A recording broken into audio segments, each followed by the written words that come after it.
आता मतदान प्रक्रिया पूर्ण झाली, आता यावर आपलं काय मत? निश्चितपणाने या ठिकाणी संपूर्ण बार्शी तालुक्यातील जनतेने ही निवडणूकच जनतेच्या ताब्यामध्ये होती आणि संपूर्ण माझ्या या ग्रामीण भागातील बंधू भगिनींनी या जिल्हा परिषद आणि पंचायत समितीच्या निवडणुकीमध्ये एक भरभरून असे आशीर्वाद आम्हाला या आमचे मंत्रिमंडळातील सहकारी व या सर्वांच्या कामावरती आणि जे या अगोदर आदरणीय देवेंद्र फडणवीस साहेबांच्या माध्यमातून आम्ही या ठिकाणी बार्शी तालुक्यामध्ये काम करू शकलो आणि या कामाची पोचपावती या ठिकाणी निश्चितपणाला आम्हाला या ठिकाणी जिल्हा परिषद पंचायत समितीच्या माध्यमातून मिळताना दिसते. आणि मी बाजार समितीची निवडणूक, नगरपालिकेची निवडणूक व जिल्हा परिषद पंचायत या तिन्ही निवडणुकीमध्ये आम्हाला 2 तर निवडणुकीचा निकाल आलेला आहे.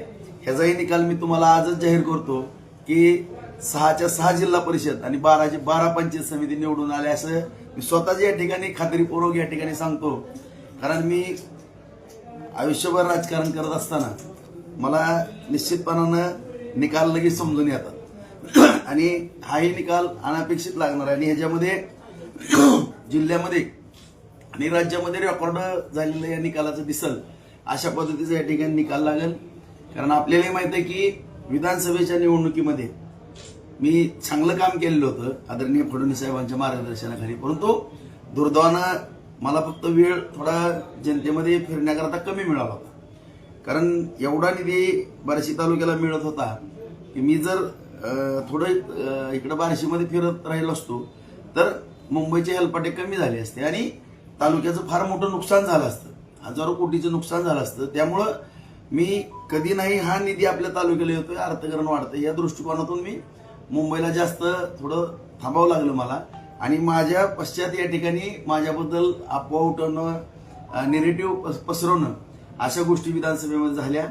आणि नंतर ज्यावेळेस 15 महिने झालं सगळी बार्शीतील परिस्थिती सर्व माझ्या जनतेने पाहिली, शहरवासियांनी, ग्रामीण भागातील जनतेने, सर्वांनी, तर सगळ्यांच्या लक्षात आलं की राजूभाऊची कुठलीही चूक नव्हती.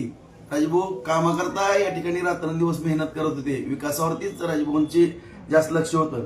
परंतु विरोधकांनी सगळ्यांनी एकत्र येऊन मुद्दामून मला या ठिकाणी नेरेटिव्ह पसरून किंवा माझ्याबद्दल एक चुकीची माहिती या ठिकाणी देऊन विधानसभेमध्ये एक निसटता 6000 मतांनी माझा पराभव झालेला होता.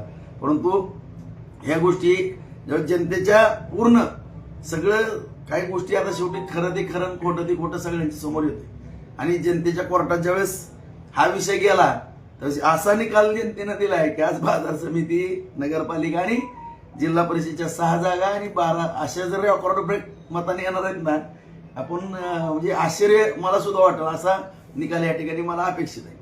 एकनाथ भाऊने कोंडी फोडली असं वाटतं का तुम्हाला? म्हणजे शिंदे साहेबांची सभा आणि अजितदादांचं निधन याचा काही परिणाम होऊ शकतो? मला ही दोन्ही नेते आदरणीय आहेत. आदरणीय दादा सुद्धा माझ्यावरती फार प्रेम करत होते.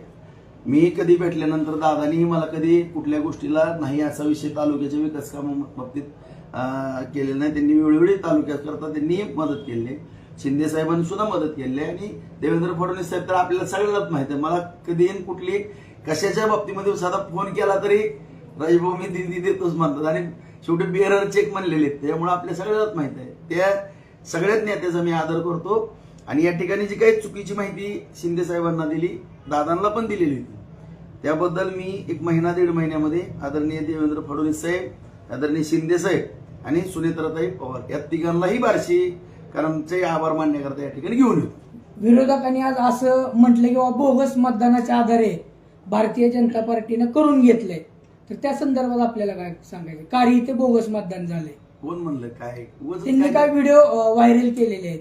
आता ते रोडवरचा व्हिडिओ मी पण पाहिला. रोडवर आता रोडवर मतदान असतंय का? रूम मध्ये असतंय का रोडवर असतंय? त्यांनी असं पसरवलं की बाबा विरोधक हे बोगस मतदान करूनच निवडून येतात. आता पळताभुई थोडी झाल्यानंतर आता आपल्या सगळ्या बार्शीकरांना माहिती आहे. आता मी पण कधी नाही बोललो पण मी बोलतो. एवढे मोठे सगळे आणलेन कार्यकर्त्याला वाऱ्यावरती सोडतात, उमेदवाराला वाऱ्यावरती सोडतात, सगळ्या वाटण्या करू करू बाजार समितीला काय 4 पैसे गेले, नगरपालिकेला 4 पैसे गेले म्हणून दोघांनी वाटून घेतले आणि कार्यकर्त्याला वाऱ्यावरती सोडलं. हे असले उद्योग यांचे कशा पद्धतीनं मला सांगा. सगळे पक्ष एकत्र आणण्याचा प्रयत्न केला, माझ्या विरोधात कटकारस्थानं केली, मला एकटं पाडण्याचा या ठिकाणी प्रयत्न केला, तरी सुद्धा या ठिकाणी जनता माझ्याबरोबर ती राहिली. आणि निवडणूकच जनतेनं ताब्यात घेतली होती, तुम्हाला सांगतो. शिंदे साहेबांनी त्यांच्या सभेमध्ये असं म्हणलं की 45,000 कोटी निधी हा लाडक्या बहिणीवर ठेवला जातो. तर आता महायुतीचं सरकार हे राहील का? आणि ही योजना आता सगळ्या निवडणुका खरं पाहिजे तर झालेल्या आहे. लाडक्या बहिणींना न्याय मिळेल का खऱ्या अर्थाने? 100% न्याय मिळेल. आदरणीय देवाभाऊनी आणि शिंदे साहेबांनी आणि दादांनी सांगितलेलं होतं की ह्याच्यामध्ये कुठलीही अडचणी येणार नाही. आणि महायुतीचं सरकार जे आहे हे सगळं माझं आयुष्यमान आहे तोपर्यंत आहे, म्हणजे एवढं मला खात्री आहे. कारण आज नरेंद्र मोदी साहेब आहेत, देवेंद्र फडणवीस साहेब आहेत, ही सगळीच माणसं आपण पाहतो की एवढं विकासात्मक काम करतायत. त्यामुळं सगळी जनता, देशातली जनता असेल किंवा राज्यातली, पूर्णपणे भारतीय जनता पार्टीवरती, एनडीएवरती प्रेम करते. अजितदादांनी एक रूट निर्माण केला आघाडीचा, त्या सुनेत्रताई त्याच वाटेनं जातील का बदल करतील? ते काय आपल्याला सांगता येणार नाही त्याचं काही. कारण आघाडीमध्ये त्याने आता ते वरच्या लेवलचे विषय, ते माझा विषय नाही. ओके